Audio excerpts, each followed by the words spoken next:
പറഞ്ഞോ? ആ എന്താ, എനിക്ക് മത്സരത്തിൽ പങ്കെടുക്കാൻ പറ്റില്ലേ? അമ്മായിയമ്മയും മരുമകളും നേർക്കുനേർ ഏറ്റുമുട്ടുന്നു എന്നുള്ള പരസ്യവും കിട്ടും. എന്റെ മോളെ ഇത്രയും വാശി പാടില്ല കേട്ടോ. അവര് മത്സരിക്കോ ജയിക്കോ എന്താന്ന് വെച്ചാ ചെയ്യട്ടെ, നമ്മള് കാഴ്ചക്കാരായിട്ട് നിന്നാ പോരെ. എനിക്കങ്ങ് വയ്യ. അമ്മേ പറ്റില്ല. എടി അമ്മ പങ്കെടുക്കുക തന്നെ വേണം. അമ്മയ്ക്കറിയോ, വിഷ്ണുവേട്ടന്റെ അച്ഛന്റെ ചികിത്സയ്ക്ക് വേണ്ടിയുള്ള പണത്തിന് വേണ്ടിയാ സത്യം ഈ മത്സരത്തിൽ പങ്കെടുക്കുന്നത്. വിഷ്ണുവേട്ടനെ പോലും അറിയിക്കാതെയാ അച്ഛനെ ചികിത്സിക്കാൻ സത്യം ഒരുങ്ങുന്നത്. അവർക്ക് ഒരു വാക്ക് എന്നോടോ വിഷ്ണുവേട്ടനോടോ പറഞ്ഞാൽ എന്താ? അവരുടെ മകനും മരുമോളും അല്ലേ. വിഷ്ണുവേട്ടന്റെ അച്ഛനെന്ന് പറഞ്ഞാൽ എനിക്ക് എന്റെ അച്ഛനെ പോലെ തന്നെയല്ലേ അമ്മേ. അച്ഛന്റെ കാര്യത്തിനാവുമ്പോ എനിക്ക് എന്റെ അച്ഛനേക്കാൾ ഇഷ്ടവും കരുതലും ഒക്കെ കൂടും. കാരണം അച്ഛൻ എന്നോട് അങ്ങനെയാ പെരുമാറുന്നത്. മോളെ എന്നെ തികച്ചു വിളിക്കില്ല. ആ അച്ഛന്റെ ചികിത്സയ്ക്ക് എന്നോട് പണം ചോദിക്കുന്നതിലോ നമ്മൾ പണം ചെലവാക്കുന്നതിലോ എന്താ അമ്മേ തെറ്റ്? സത്യമ്മയ്ക്ക് അതിന് എന്താ കുഴപ്പം? അപ്പൊ ഈഗോ, ഒരാളെ അറിയിക്കാതെ ഇത് നടത്തി കാണിക്കണമെന്നുള്ള വാശി, തന്റെ ഇടം. അങ്ങനെ ഇപ്പൊ കാശുണ്ടാക്കി അച്ഛനെ സത്യാമ്മ ചികിത്സിക്കണ്ട. അച്ഛനെ ചികിത്സിക്കുന്ന കാര്യം ഞങ്ങള് മക്കള് നോക്കിക്കോളാം. അവരങ്ങനെ ജയിക്കണ്ട. അമ്മ പങ്കെടുത്താ അവര് ജയിക്കില്ല, എനിക്ക് ഉറപ്പുണ്ട്. എന്റെ ശാലിനി, നിനക്ക് ഇങ്ങനെയൊക്കെ എങ്ങനെ പറയാൻ തോന്നുന്നു? പറയുന്നാണോ? അവരെന്നെ കൊണ്ട് പറയിക്കുന്നതല്ലേ അമ്മ.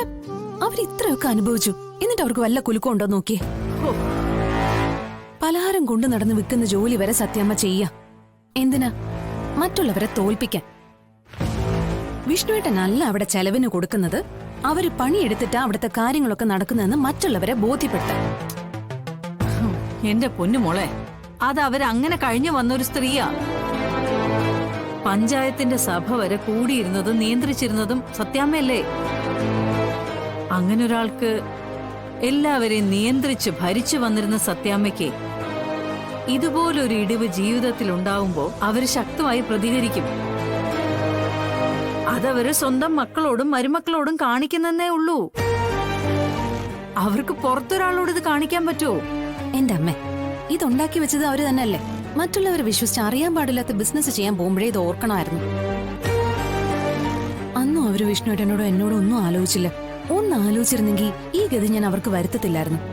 ഇനിയിപ്പോ അതും ഇതും പറഞ്ഞിട്ട് എന്താ കാര്യം? സംഭവിക്കാനുള്ളതൊക്കെ സംഭവിച്ചില്ലേ.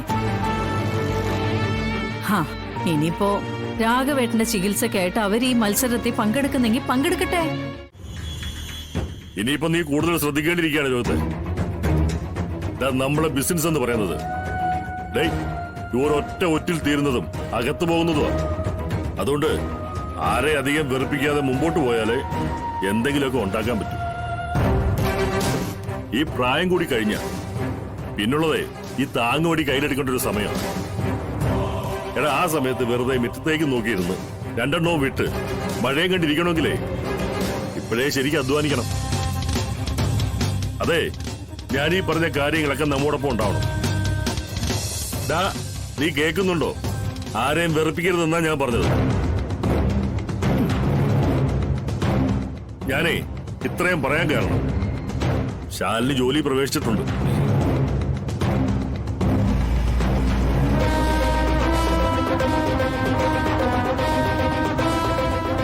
ഈ പെണ്ണുങ്ങൾക്ക് പൊതുവെ ഒരു കുഴപ്പമുണ്ട്. അധികാരം തിരിച്ചു കിട്ടുമ്പോ, അല്ലെങ്കിൽ അവളുമാർക്ക് കിട്ടേണ്ട സ്ഥാനമാനങ്ങൾ അവരുടെ കയ്യിലേക്ക് ഭദ്രമായി എത്തിച്ചേരുമെന്ന് ബോധമുണ്ടാകുമ്പോ ആദ്യം ചെയ്യുന്നത് എന്താണെന്നറിയൂ? ഈ ശത്രുക്കളെ പുക കാണണമെന്നുള്ള ചിന്തയാണ്. അത് കഴിഞ്ഞ് മറ്റെന്തോ ഒരു ചിന്തിക്കും. അതിന് ഇനി അവള് നമുക്കിട്ട് എന്ത് ചെയ്യാനാ? എടാ, നീ കുടിൽ വ്യവസായം പോലെ ഇപ്പോ ചെയ്ത പരിപാടി ഉണ്ടല്ലോ, അതെ, നിന്റെ ഭാര്യ ഒറ്റിയാല് നീ അകത്താ. ഒരൊറ്റ ഫോൺ കോൾ മതി. എടാ, ശാലിനി ഉണ്ടല്ലോ, നിന്നെ അവള് ജീപ്പിൽ പോലും കേട്ടില്ല, എയറിൽ നിർത്തി കൊണ്ടുപോകും. ഇത് ഒരു ചെറിയ ഓർഡറാ, ഈ വട്ടച്ചിലവിനൊക്കെ ഉള്ളത്. അതുപോലെ ഒന്നും ചെയ്യാതിരുന്ന നമ്മുടെ കസ്റ്റമേഴ്സ് നമ്മളെ പൂർണ്ണമായിട്ടും വിട്ടുപോകും. എന്തായാലും ഇനി കുറച്ചു നാളത്തേക്ക് ഇതിവിടെ വേണ്ട. ശാലിനിയുടെയും എക്സൈസിന്റെ കണ്ണുകൂടെ ഉണ്ടാവും. അതുകൊണ്ട് എത്രയും പെട്ടെന്ന് എല്ലായിടത്തും മാറ്റിക്കുന്നു. ഒരു തെളിവ് പോലും ഒരിടത്തും വെച്ചേക്കരുത്. ഡേയ്, നിനക്ക് പറയുന്ന വല്ല മനസ്സിലാവുന്നുണ്ടോ? ഉണ്ട്. പിന്നെ ആരെങ്കിലുമൊക്കെ എന്തെങ്കിലുമൊക്കെ പറഞ്ഞിട്ടാണെന്ന് പറഞ്ഞ് ഓരോരുത്തന്മാരെ വിളിക്കും. അത് പിന്നെ പരിചയമില്ലാത്ത നമ്പറിൽ നിന്ന് വന്ന എടുക്കുക പോലും വേണ്ട. ഒരു സംശയം വേണ്ട, പോലീസോ എക്സൈസോ ആയിരിക്കും. കാരണം ഇനി നിന്നെ വലയെ കൊടുക്കാനുള്ള ഏത് മാർഗവും അവർ നോക്കും. അതിലേക്ക് ചെന്ന് വീണു കൊടുക്കരുത്. ഞാൻ ഇത്രയൊക്കെ പറയുന്നതേ നിന്നോടുള്ള ഇഷ്ടം കൂടുതലുണ്ടെന്നല്ല.